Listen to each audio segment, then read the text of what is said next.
అన్నమయ్య జిల్లా రాయచోటిలో ఊహాత్మక రాజకీయ పరిణామాలు చోటు చేసుకోబోతున్నాయి. రాయచోటి టీడీపీ ఎమ్మెల్యే టికెట్ దక్కకపోవడంతో కొద్ది రోజుల నుంచి రాయచోటి టీడీపీ ఇన్ఛార్జ్ మాజీ ఎమ్మెల్యే రెట్టప్ప రమేష్ కుమార్ రెడ్డిని ఎంపీ మిథున్ రెడ్డి, ఎమ్మెల్యే శ్రీకాంత్ రెడ్డిలు కలిశారు.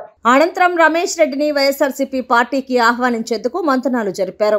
రమేష్ రెడ్డి వైఎస్ఆర్సీపీ పార్టీలో చేరడానికి సుముఖత చూపడంతో తర్వాత తేదీని ప్రకటించి సీఎం జగన్మోహన్ రెడ్డి సమక్షంలో చేరడానికి సిద్ధమయ్యారు.